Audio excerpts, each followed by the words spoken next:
To the bridge! I can shield us! Witches! Escape!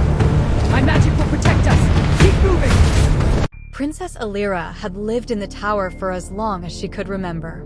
The tower stood deep inside Blackwood Forest, far away from every village, every road, and every person. Its gray stone walls were cold even in summer, and the only window looked out over an endless sea of dark trees. Inside, there was only a bed, a fireplace, a table, and hundreds of old books. Every morning, the old woman climbed the narrow spiral staircase carrying bread and soup. Her name was Morgana. She wore a black cloak, and her long gray hair hung over her shoulders like mist. "You must never leave this tower," Morgana always said.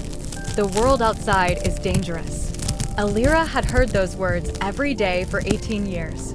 But every night, she stood by the window and looked beyond the forest. Far away, high in the mountains, she could sometimes see the lights of a castle glowing beneath the stars. She often imagined what it would be like to walk outside, to feel rain on her face, or to see another person besides Morgana. On the night of her 18th birthday, the wind howled louder than ever around the tower. Elira sat alone beside the fireplace, holding the small silver crown she had found years ago hidden inside an old chest. Suddenly, she heard a strange cracking sound beneath the floor. She froze. The sound came again. Carefully, she pulled aside the faded rug near the fireplace. One of the stones beneath it had cracked. Elira knelt down and lifted it. Beneath the stone lay a small silver key and an old folded letter tied with a faded blue ribbon. Her hands trembled as she untied it. The letter read, "Elira, if you have found this, then the time has come for you to know the truth. Trust no one. The tower was never meant to protect you. It was meant to imprison you." Elira's heart pounded. Before she could read the rest, she heard footsteps climbing the tower stairs. Morgana. Quickly, Elira hid the letter inside her dress and slipped the key into her pocket. The door opened slowly. Morgana stepped inside carrying a bowl of soup. But tonight something was different. The old woman's green eyes seemed brighter, almost glowing in the firelight. "You found it," Morgana said quietly. Elira stepped backward. "Who am I?" she whispered. For a moment, Morgana said nothing. Then she set the bowl down. "You are Princess Elira," she said at last. "Daughter of the king." Elira stared at her. "No," she whispered. "That cannot be true." "It is," Morgana replied. "And if your father ever finds you, he will kill you." The room suddenly felt colder. Morgana slowly sat beside the fire. 18 years ago, when you were born, the kingdom celebrated for 7 days, she said. The king and queen loved you more than anything.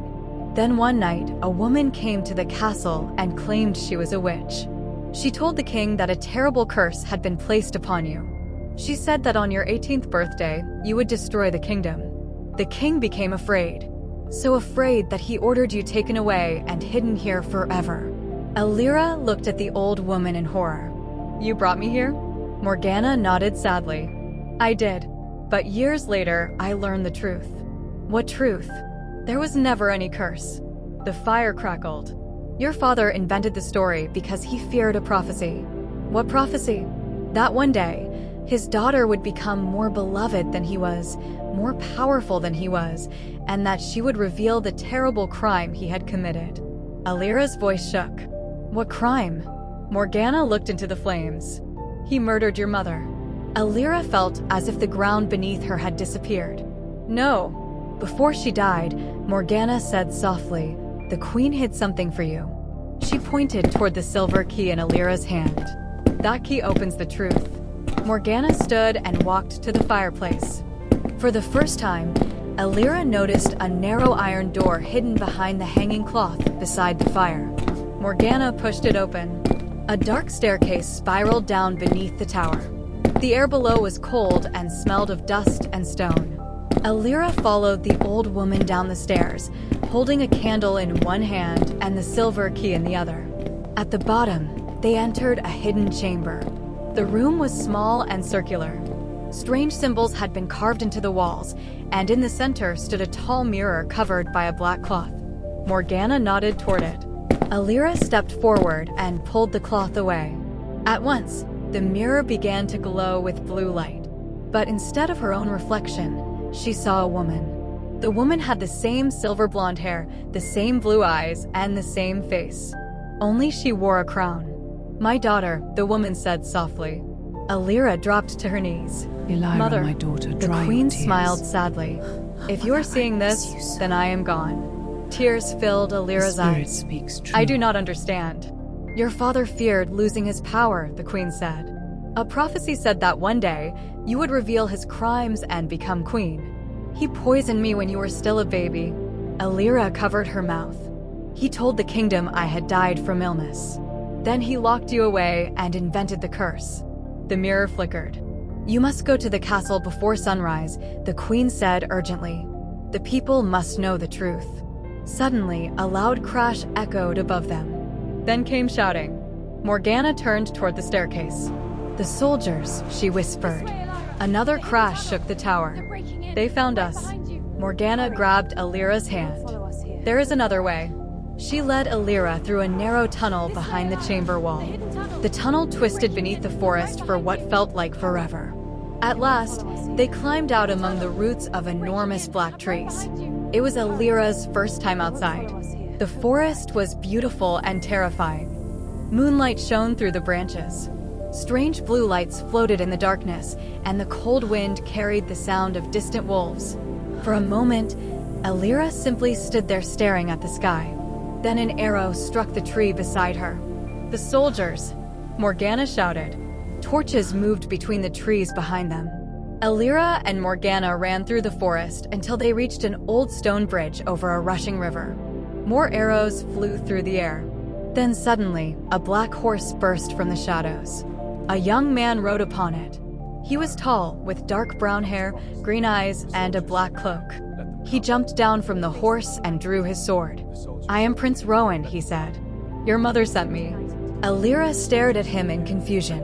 "My mother is dead. She prepared for this long ago," Rowan said. "Come quickly."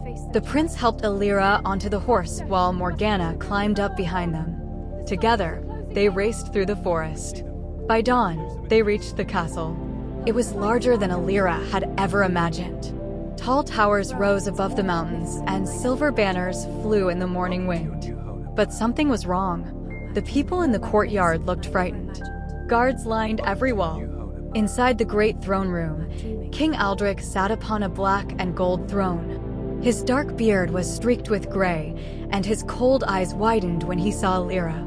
For a long moment, the room was silent. Then the king slowly stood. "You should have remained hidden," he said. "No," Elira replied. "You were the one hiding." The king's face darkened. "You know nothing." "I know everything." Elira stepped forward and held up the letter and the silver key. The curse was a lie. The people in the throne room gasped. King Aldrich turned toward the guards. "Take her." But before anyone could move, the mirror suddenly appeared in the center of the room. Blue light filled the throne room. The spirit of the queen appeared inside it. The people fell silent. "It is true," the queen said. "The king murdered me. He imprisoned our daughter. He lied to you all." The king stumbled backward. "No," he shouted. "This is witchcraft." But the people had already seen the truth. The guards lowered their swords. Then they turned toward the king. King Aldrich tried to run, but he was stopped before he could reach the door. For the first time in her life, Elira walked outside the castle beneath the morning sun. The curse had never been real. She had never been dangerous. She had only been a girl trapped by fear. Weeks later, Elira became queen. She did not rule with cruelty like her father. She opened the castle gates to the people. She filled the gardens with white roses. And she returned often to the old tower in Blackwood Forest. Not because she missed it, but because she wanted to remember that even the darkest prison cannot hide the truth forever.